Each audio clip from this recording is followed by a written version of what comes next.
We have officially made it. It is the week of the state semifinals.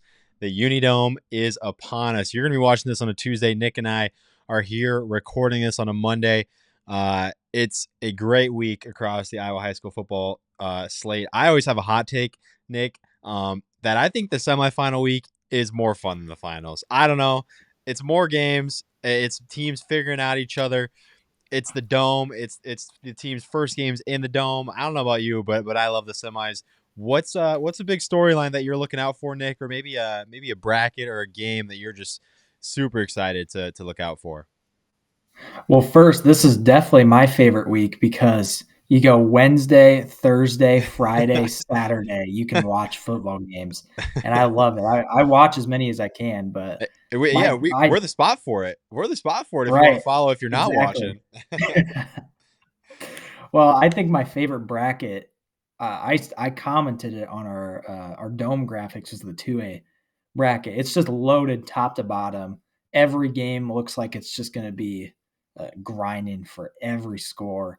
I'm really excited to watch that one, and it's on a Saturday, which is, I'm definitely going to be watching 2A and 3A on that Saturday. It's going to be both of those brackets look like they'll be good fun. yeah, I tell you what, I 100% agree with you. I think if I had to say which bracket I think is the most loaded in terms of that class, I think it's Class 2A. Those teams were top four, wire to wire. They proved it in the postseason. Really, no scary test either for those teams. I mean, they just dismantled a lot of the teams put in front of them. So I'm excited for that. I think 5A is a fun dynamic. Dowling and Valley, two teams that know every square inch about each other, and then Liberty and Southeast Polk, just a new face on the block against a team that has won every single Class 5A state title that there has been. So I think Right. that's a fun dynamic too. But I mean, really, every class has its fun storylines, and this show is gonna be a ton of fun. I'll get to some quick announcements before I bring Nick back in. Let me get this right. Here we go. Today we've got Dome Extravaganza.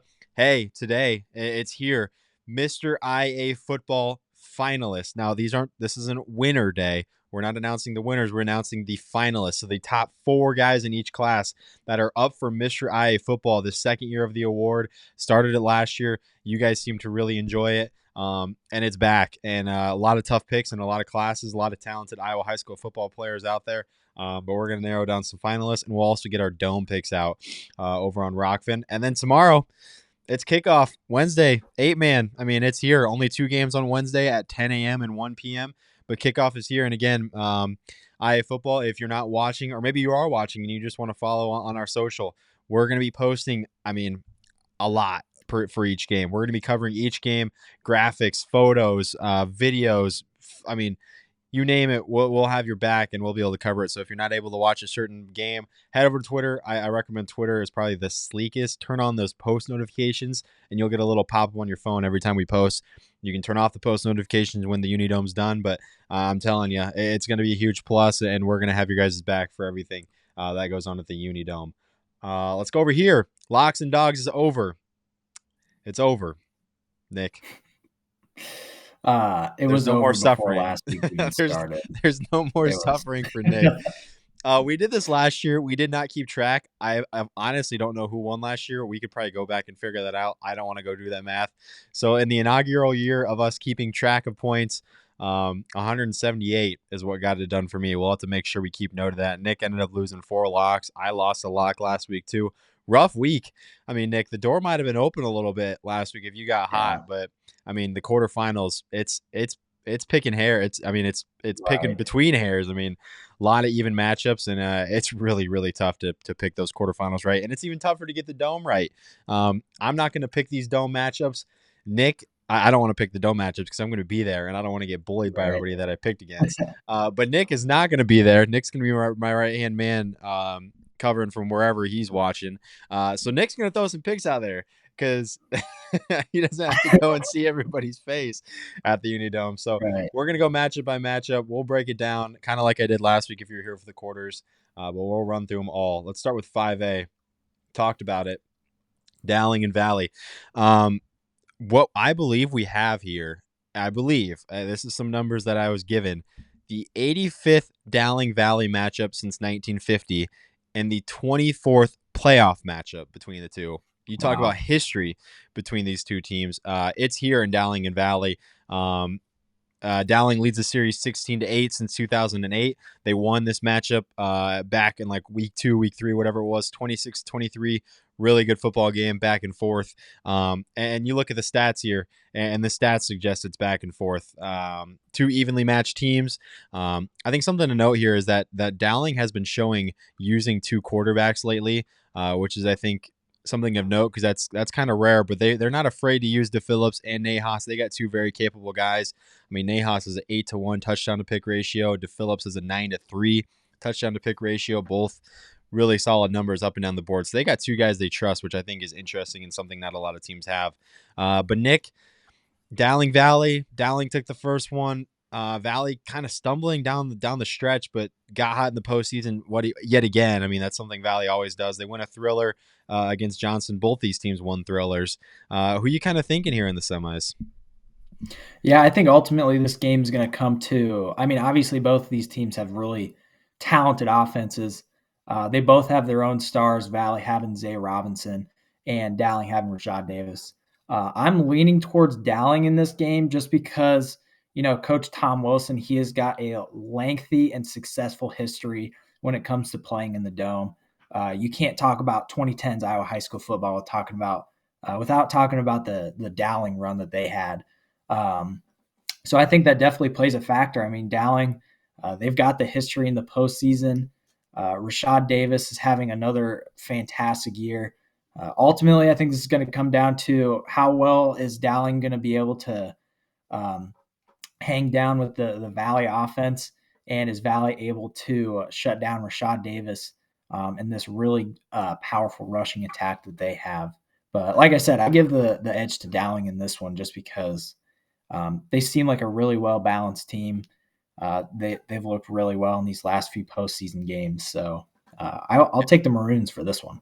Yeah, and I got to say they're hungry after missing last year, falling to Ankeny in the Yeah. quarters. I mean, they missed last year. Valley was there, almost pulled off a thriller against Southeast Polk, but yeah, Dowling missing last year. They're happy to be back, and that's going to be a show. I mean, that's the Oh, first yeah. 5A game, which is going to be a ton of fun. The nightcap, though, how about Liberty, the number 1 seed in the RPI, entering the postseason? Felt like there's a lot of doubters along that Liberty, not believing in an Eastern Iowa team.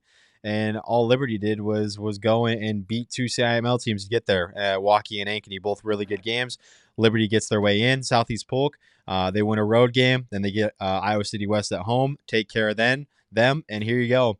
4-loss Southeast Polk team is looking to defend a magical run that's been at the Unidome the last handful of years. So you talk about two teams that know a lot about each other in Dowling and Valley, and then you go to this one where it's a matchup that's brand new and fresh. Man, I tell you what, Nick, I know you haven't seen Liberty in person. They are fun. They spread you out. They've got guys that go both ways. They play with energy. I'm trying to follow them with my camera. I don't know where the ball is half the time because they're so good at using that misdirection and that both way type of thing. And then Southeast Polk, you know what you're going to get. It's a balanced offense. It's physical up front, a physical defensive front, and it's a team that can play well on both sides of the ball. Numbers kind of leaning towards Liberty in the pass game. In the running game as well. Liberty is kind of an offensive team. They'll give up their points though. I believe that's the highest point total in Class 5A with 25.5. So Nick, a lot of firepower in this one. How are you feeling here? Yeah, I think we talked about it earlier. Southeast Polk, they really had to earn this one. I think they are the team with the most losses, 5A through 8. Man, they are Yeah, the team in the Dome with the most losses. So, I mean, I can't say that I expected Southeast Polk to be in the Dome, but here they are. A really surprising year based on how they were going. But like you said, Liberty, they're a really exciting offense, really fun to watch. And you did mention, I don't know, it must have been Friday. It'll be interesting to see how they're going to be able to run this offense indoors on turf. I mean, yeah, they're going to be full firepower here. My one concern with Liberty is that defense. You look at that meter with the defensive points per game. They do give up quite a few points. Ultimately it's going to come down to, how is Southeast Polk going to be able to contain this red hot offense that scores so much. But at the same time, Southeast Polk is a pretty good offense themselves, even with their star wide receiver, Sam Zelenovic, out. They've put up some really good numbers, and they've kept up with some really elite teams in 5A like Dowling. I was at that game when they only lost by by 1 point. To tell you the truth, I didn't really know who I was going to go with coming into this. I think I'm going to go with Southeast Polk here. I think that they've got a really good defense that's playing really well right now. Obviously, they're going to be needing to play the best that they've played all season against this really good Liberty defense. But, just like I talked about Tom Wilson, Coach Zelenovic has plenty of dome experience, especially in the last handful of years, plenty of success. And I'm going to give the edge to Southeast Polk here to pull off an upset. There you go.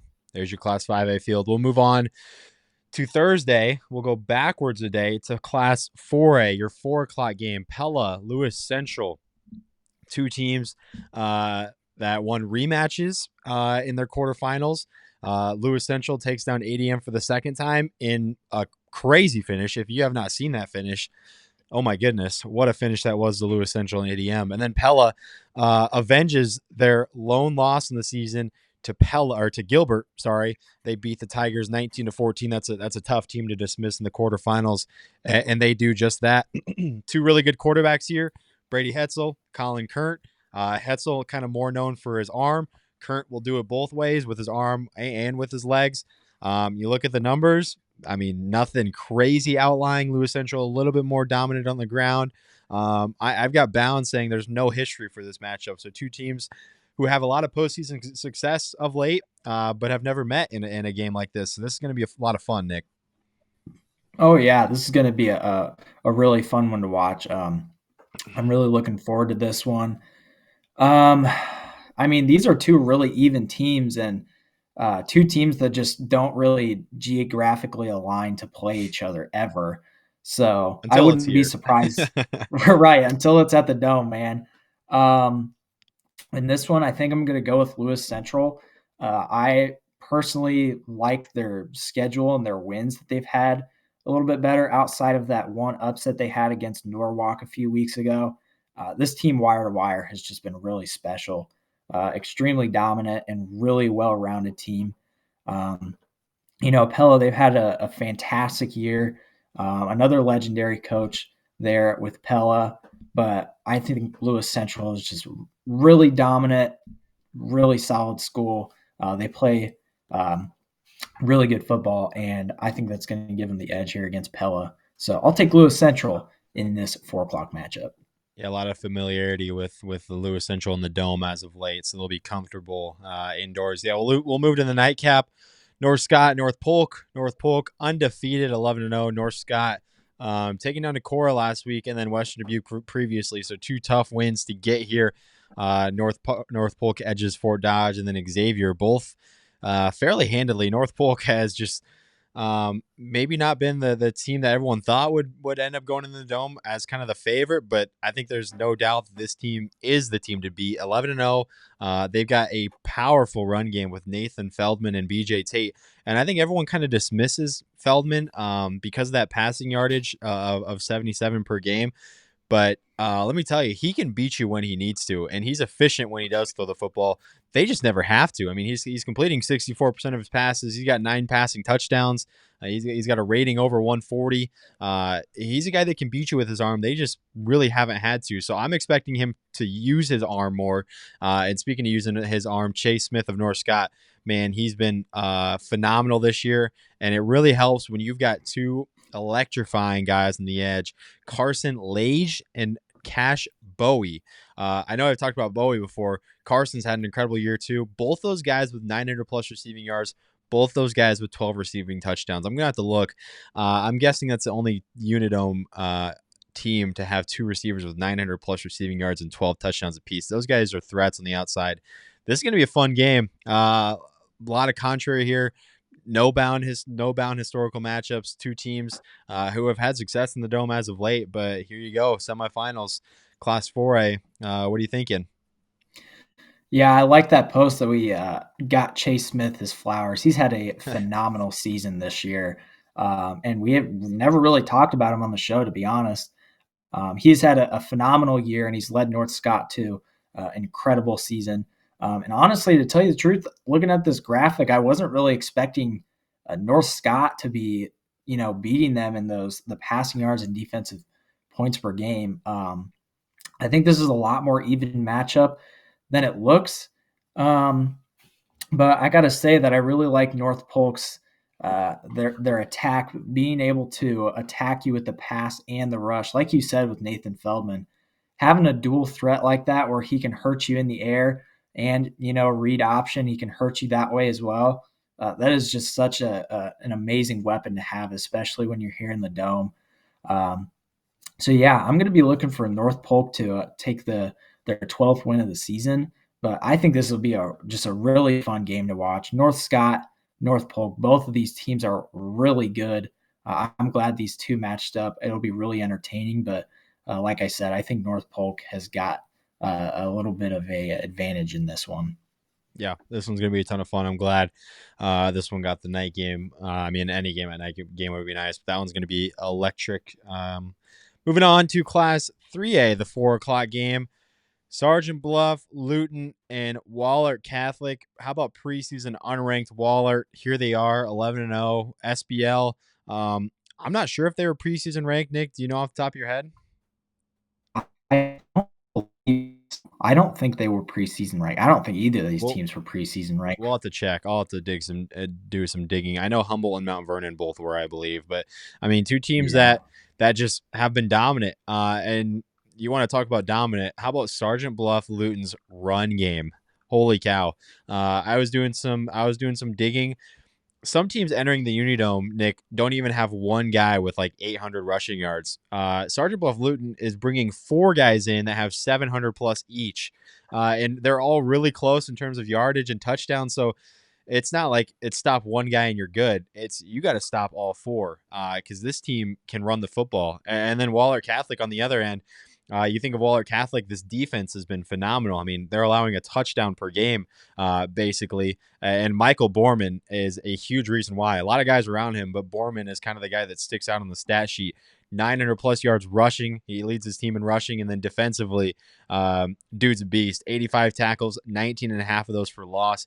Looks like he's kind of the heart and soul of this defense. A lot of guys around him, Tom Scher, and company, Matthew Bodner, but a lot of guys in the Wahlert Catholic defense that are stepping up to the plate. And in their last 4, that defense has played with 6-6-0 and then 7 points allowed last week against a really potent Independence team. So might be tougher for a defense to play in the Dome when you got a really good offense on the other hand, kind of without the elements. But if this Wahlert Catholic defense can play up to that 7.3, it's going to be tough for Luton to score. And this one might be a smash mouther here.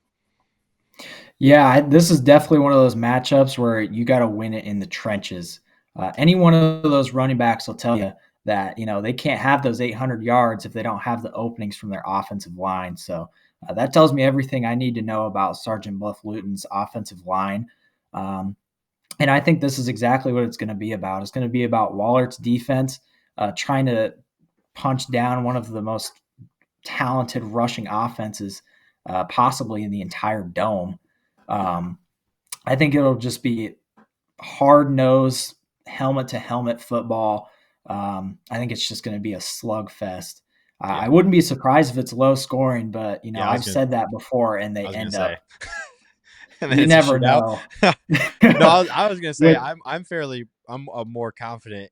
That this is going to be slow or a low scoring game because Wallert's 258.6 on the ground rushing, and it looks so small because SPL has 364, but 258's a lot themselves. So these are two teams that don't throw the football a ton. They can if they need to, but the ball is going to be on the ground a lot, and I think these possessions are going to could be few and far between. So you got to take advantage of them when you can.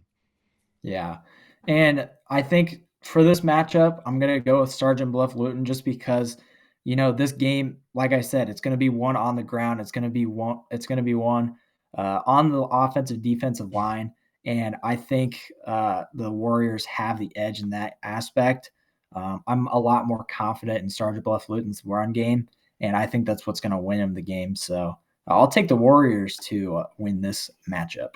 There you go. Let's go to the nightcap in Class 3A. Humboldt fans, they're watching they're watching this with a little smirk after what Nick and I did last week. We hope Humboldt fans out there aren't too big of fans of our Locks and Dog show, because we totally did not both have Solon in that. But no, it's all fun and games. Humboldt goes out and just handle Solon. I mean, I knew that. Yeah. I figured it was gonna be close. They won that one 35-3.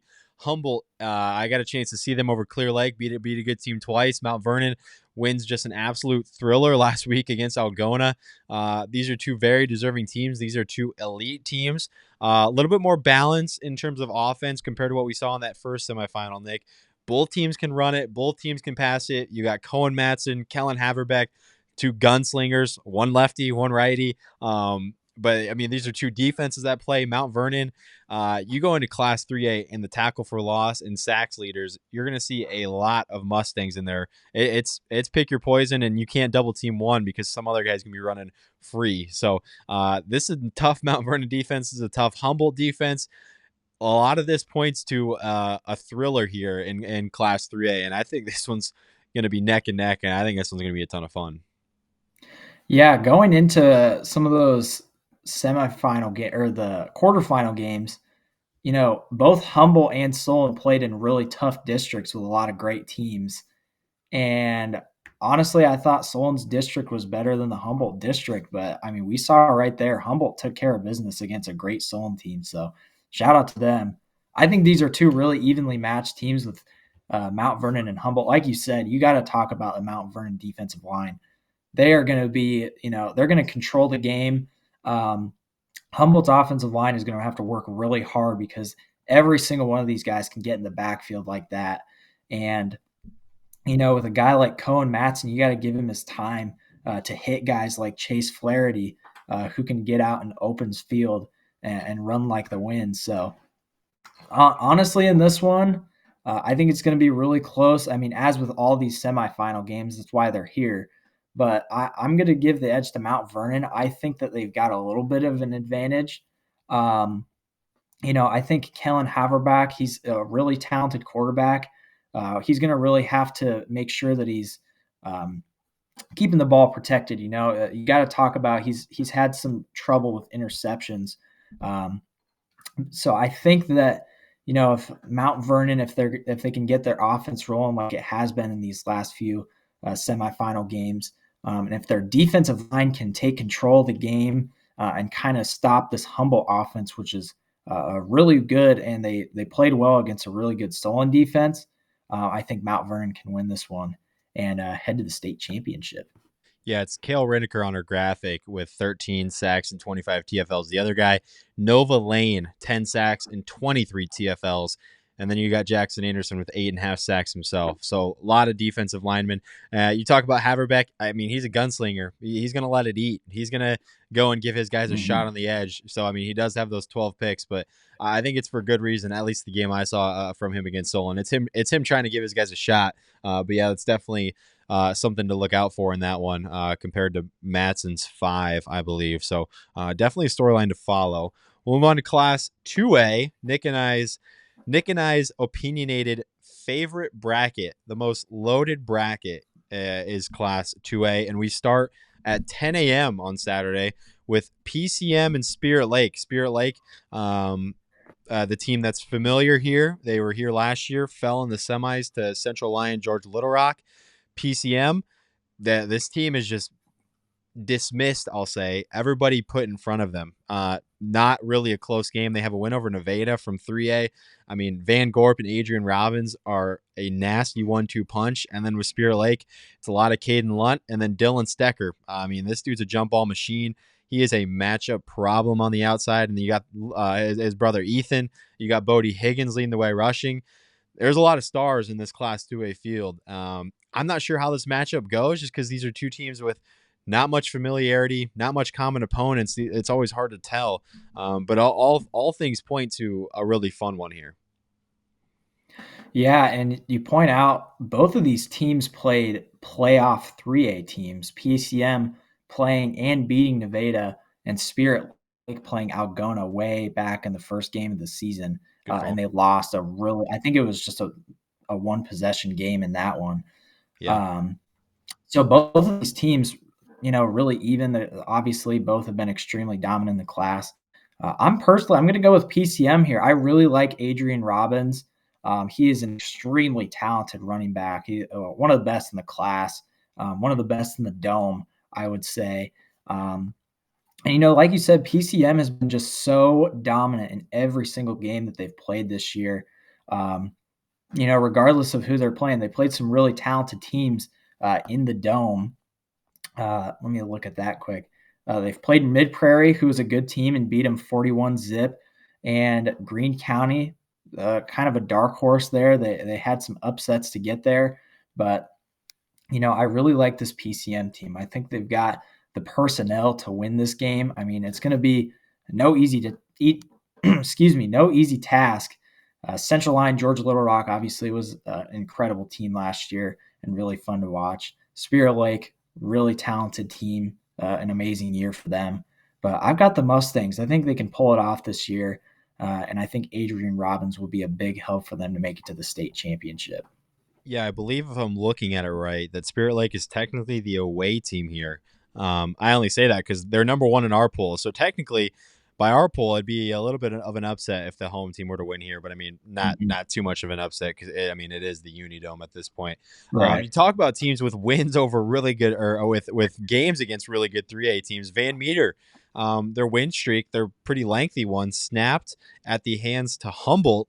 And now we know what Humboldt's really about. I mean, I think we knew Humboldt was good then. I don't think we knew if we knew they were that good. But Van Meter, their one loss to Humboldt, I'm not going to slight them at all. And then West Lyon coming into this one undefeated. West Lyon, one of my personal favorites to follow in 2A, mostly because it's one of the teams I've seen with my own two eyes this year. And man, they are physical. You're not going to see much statistically outlying for them on really either side of the ball, but it's just because they play so well as a team and they're just up and down deep. And I really enjoyed following them and watching them. Ridge Kramer is a dude. He just hit 10 plus sacks in the year. And then you got Van Meter, just kind of same thing, Nick, not too much statistically outlying. But it's just because it's a really good football team, both sides of the ball. Really physical. I saw them last week against Anamosa for a half. They just slowly kind of wear you out, and then they hit you with those few uppercuts in that third quarter, fourth quarter, and they just put you away, and they just don't beat themselves. And you got two teams here who don't really beat themselves. I mean, what's going to give? This is a tough one. This is probably my favorite matchup of the 2A field. Oh yeah, both of these teams are teams that could compete. And probably be in the dome if they were up in Class 3A. I mean, both of these teams really physical and just fundamentally sound football teams. I think in this one, this is really tough. Yeah, I mean, these guys just don't beat each other. Like they just right. I can't express it enough. Like they just are so sound. Like this is a really fun matchup, and I'm really excited for this one. I don't even know who I'd give the edge to because the numbers just point to one of those games that's just gonna come down to the last possession. It's just gonna be some small error. Just the margins are gonna be so small in this one. I mean, look at the defensive points per game, 5 and 4.9. I mean, that's crazy. I mean, really, I think it's just gonna come down to who gets the mistake, right? Who takes advantage of the mistake? What ball is going to bounce the wrong way? Right. All it takes is one turnover, and it could flip this game on a dime. I think if I'm going to pick a team, I'm probably going to go with the team who has the most lengthy postseason history. There you go. They know what they're doing. They've been in this situation before. They played really good football last year, beat some really good teams last year. I think I'm going to go with Van Meter in this one. But like I said, I mean, it could be a Van Meter looks like they're going to win, and all it takes is one mistake, one fumble, and West Lyon could win it. I'll definitely be tuning in for this one. This, like you said, this might be my favorite 2A matchup. This might be my favorite 2A or my favorite dome game. This is going to be really good. Yeah. Well, you talk about a team with a lot of history. Oh, we're starting with never mind. That was a bad transition. Sorry. The 1 p.m. game. We'll start with the afternoon game in Class 1A because that's how I have it here. But a team with postseason history and a lot of dome history. Dyke, New Hartford. I remember my days working with the IHSAA, filmed a lot of Dyke New Hartford games, and now here in my IA football days, I get to see them too against a team in Hinton, who I'll be honest, Nick, we haven't talked too much about this year, but it's a team that's very well deserving to get here. Their 4 postseason games, West Sioux won by 7. AHSCW won that one. That's a good team they dismissed. OIBCIG beat them for the second time, and then Underwood last week, a team that we talked about getting hot at the right time, beat them 37-15. So Hinton, a team that's very well deserving to be here. North Dakota commit Gabe Anderson, kind of the star for them, leading the way in passing and rushing. He's a guy to look out for, someone I'm excited to see. And then Dyke New Hartford, one loss to Grundy Center, and besides that, they've beaten a lot of good teams, and they've beaten a lot of good teams by a lot of points. One against South Hardin last week by 17. It's a really good team in the Tigers. And here you go, Dyke New Hartford, Colin Meester, Noah Borcherding, Carson Costello, Jack Severson. I mean, it's up and down. This team, I think, is hungry to avenge that loss, but first they got to go through Hinton, who's very elite in their own right. Yeah, Hinton's been a really good team. I mean, I hate to say it, this Hinton team is a team that I've talked about when I'm picking against them. They've obviously proved me wrong. I think on multiple occasions. We got a Facebook message before the season saying Hinton is going to compete and win that district, and I don't remember who said it, but they were right because here they are. Yeah, I mean they've really just come out and that's all they've done. They've won football games, and now they're here in the Dome, and that's all that matters. It's really hard for me to pick against Hinton. He's going to do it again.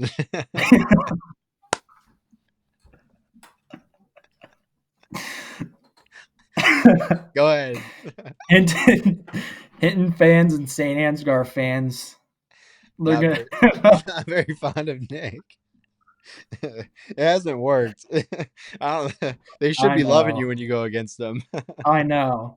Maybe I'm the bad luck, and maybe Dyke New Hartford's going to hate me for saying this. It's hard for me to pick against Dyke New Hartford just because of how dominant their defense has been this year. I mean, wire to wire, they've been one of the best defensive teams in the class, one of the best defensive teams in the state. Man, they're going to have a tough challenge with Hinton, though. They played well against South Hardin. Oh, I feel terrible, man. It's all for entertainment purposes. It shouldn't be this funny, but it is because it's week in and week out. Nick is like, I'm going to go against somebody that I always do. This might be the 3rd week in a row I picked against Hinton. I'm not going to lie. I might be wrong. Just do it and get it over with. Dyke New Hartford, I think they've just got too good of a defense, man. But like I said, no hate towards Hinton. I'm sorry that I keep hating, but Hinton fans can yell at me on your behalf since Nick isn't going to be there. Just Hinton fans can yell at me for Nick just picking. I'm safe down here in my basement.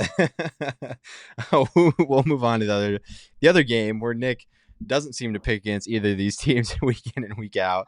It's Grundy Center in Wilton. Wilton, man, what a game last week. Just a crazy game. They get an onside kick late. I didn't get a chance to see it, but from the Twitter notifications, that looked like one of the better quarterfinal games in this state. They avenged the one loss against Regina Catholic. They win that game 21-14. Drew Keith, Owen Hassel, passing, rushing. Those 2 guys are dogs. I'm excited to see them with my own 2 eyes for the first time. And then Grundy Center. I mean, we know what's on the line here. It's a lot of wins in a row. I'm sure they are hearing all about it, but I think they know that it's one game at a time at this point. And that's the only way you can take it. And in order to get to the finals, you got to win your semis game. And it's a good Wilton team in front of them. I don't think Grundy Center, although I think they might be the better team on paper, I don't think you can overlook a Wilton team because I think Wilton's a really, really solid football team. Yeah, that was a crazy match. I mean, yeah, I couldn't believe it when I was following those messages. I thought they were beat. I thought the game was over. Yeah, that was kind of the vibes. Sudden, yeah, and then you once I got that notification, they got the onside kick. It got interesting. That was a really nice win for Wilton. Shout out to them. Grundy Center, they have been the most dominant team in the class. I mean, wire to wire, they've just pounded every single team, even some of the best teams like Dyke, New Hartford, who we just talked about. They uh, just punch everybody in the mouth. And, I can't really pick against them. I think they're just going to keep going. The winning streak, is it 36 games now? I I think think Bound posted something today I about thought it it. was 37, but I could be wrong. It's It's in the impressive. 30s. It's Extremely crazy. impressive run. I think that they could keep going with it in this one. Like I said just a moment ago, there's no easy semifinal matches, and it's going to be no different here for Grundy Center. Wilton's a really solid team. They're going to have to fight for it every single play, but I like the Spartans, man. They look really dominant, and they've showed it with every game they played. So I'll take Grundy Center to keep their win streak going. Yeah, I mean, one thing to note here, I think, is when you see a team like Wilton, who's I think got nothing to lose in this type of game. I Yeah. know it's the semifinals, but I mean, no one's talking about Wilton. I think you have an opportunity to see some crazy stuff. I think they're going to play loose, and they got nothing to lose on the brightest stage, and that's what's dangerous about Mhm. those teams. So it's going to be fun to look out for, though. I think this is a really good Class 1A field and a really good Class 1A semifinal. But let's move on to Class A. We got Madrid and West Hancock. Madrid, two losses on the year. This is a rematch from a semifinal last year, and this was one that West Hancock handled pretty handedly. But here's Madrid, and I tell you what, Lisbon is a very, very, very tough team to beat, and Madrid went on the road and did that. I mean, my hats off to Madrid. I've been a Lisbon fan all year long. Dakota Clark and Tiernan Boots, I thought those two were really elite, and I think they are. But I think that just shows how good Madrid is. And looking at these numbers, I mean, West Hancock is going to run the football. We know what West Hancock is going to do. They're rarely going to put it in the air. They're going to dominate that ground. Brady Bixel is having monster games when it's not a blowout, and he's playing every single snap. We're seeing him throw up crazy numbers. You got Preston Wicker on the other end, quarterback for Madrid, who's going to run it, who's going to throw it. He was like the all-purpose touchdown leader in the state last year. Here he is again putting up monster numbers. And I think this is another one you kind of talk about Wilton and Grundy Center where people are kind of already writing off Wilton. I think you kind of have the same thing here where people know that this was a semifinal last year and people know that it wasn't really close. So I think Madrid, you get to play free. I mean, there's no pressure. Madrid was here last year. They have that dome experience and they're coming back with nothing to lose. I mean, you're the underdog here. I think we're going to see some crazy stuff. I think West Hancock is still a really good team. I think they're one of, if not the best team in Class A for a reason. But I think this game is going to be a lot more competitive than last year. And dare I say, could this flip, Nick? Are you seeing a flip here, or are you seeing kind of history repeat itself? Now, historically this season, I have not been great at picking Class Class A A. games. Um, I don't have the so take number. this with a grain of salt. Take it with It's a grain. not great. Yeah, we haven't even Both gotten to the second semifinal. Oh man. Well, listen, both of these teams, they both beat potential dome teams last week with West Yeah, Hancock. They beat Woodbury Central pretty handily. I mean, we both predicted that game to just be close all the way to the end. And honestly, West Hancock took control early and just kind of ran with it. And they beat a really good Woodbury Central team. And like you said with Madrid, that was a really impressive win against Lisbon. I mean, honestly, from week one, I had Lisbon in the state championship. I mean, they were so dominant every week, and Madrid took care of business. I was really shocked and really impressed. Um, I really like Madrid. I think that this will be interesting because it's a battle of two different offenses. With West Hancock is known for just pounding the rock and just dominating you on the offensive line and running the ball, and then obviously Madrid has a really talented quarterback in Preston Wicker. He knows what he's doing out there. He takes control of the field. He takes control of the game, and he's like I said, he's really talented. I'm going to take Madrid in this one to flip the script and to catch an upset. I just think they're red hot, and like you said, those teams who've just got nothing to lose, they're some of the most dangerous teams. I mean, you look at across all sports and all playoff formats, the team who gets hot at the right time is the most dangerous, and I think that's Madrid right now. They have got wind beneath their wings after that Lisbon win. So I'm going to take Madrid to get some revenge this time around. There you go. I will say I've watched a lot of West Hancock football. My 4th year at the Unidome, I believe, and even in their days back with Grundy Center and their clashes. I mean, if you get down to West Hancock early, it is so hard to get back into the game because of how they control that ball. The biggest key for Madrid, I think, is getting off to a good start. That is so, whether it's scoring first or getting a stop first or just showing you can play. When you get down to West Hancock early, and that's what Woodbury Central did in the quarters, it's almost impossible because they don't give you the ball back. They eat 6 minutes of drive. It's just that's a huge key from seeing a lot of West Hancock football in the Dome. But we'll move on to the other semifinal, and St. Ansgar fans, the other fan base who's just not a fan of Nick Fox, because Nick just seems to always go against St. Ansgar. Not personal, nothing personal. But here it is, the other Class A semifinal. Never ever. St. Ansgar coming off a win against Maquoketa Valley, a team I really liked, a team I think Nick really liked. TriCenter coming off a win in their own right. TriCenter beating ACGC, who was wire to wire #1 in our poll. TriCenter dismisses them. And with TriCenter, man, it's really hard to pick a guy to throw up on that graphic because they got a trio. AJ Harder, quarterback, way up there in Class A passing yards. Carter Coons, I think I'm saying that right, Coons, the only running back in the entire field with 2,000 plus rushing yards.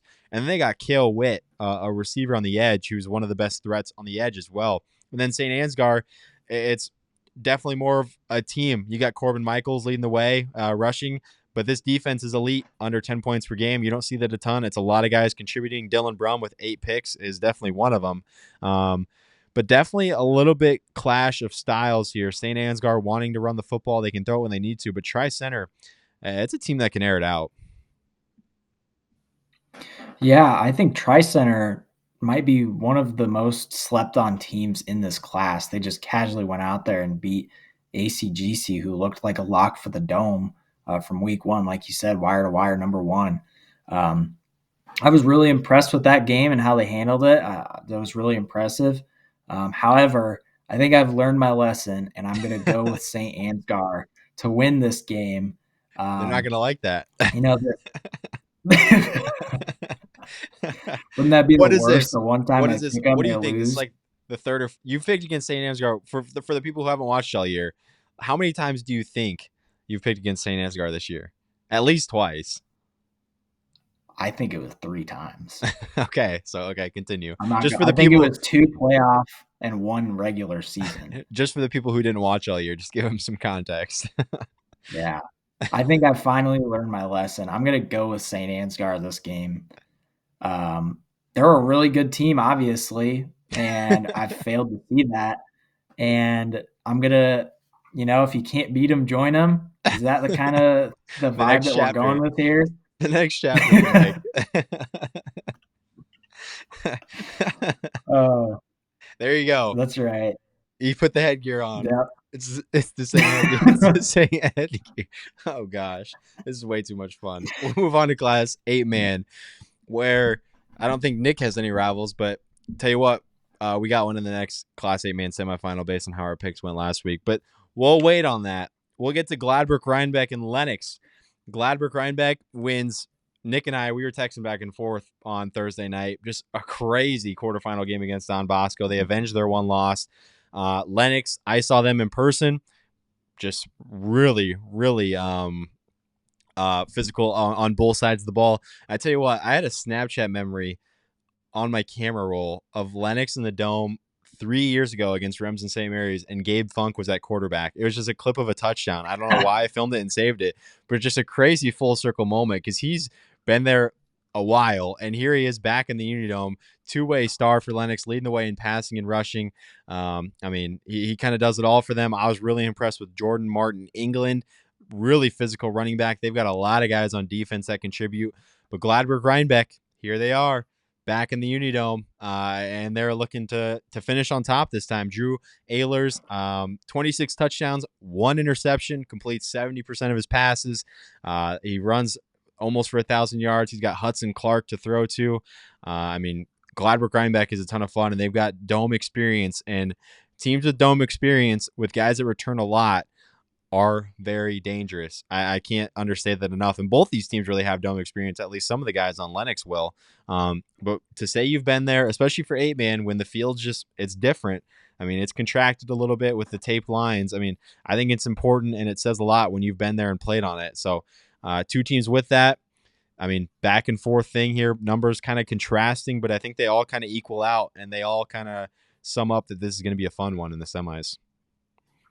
Yeah, I mean, Lennox has looked really good all. I mean, you can say that about all the 8-man teams this year. Yeah. When you're good in 8-man, yeah, I mean, you just dominate all the way through. Gladbrook Rhinebeck, I thought Don Bosco was going to win that one. I was really impressed by the way the Rebels played in that one.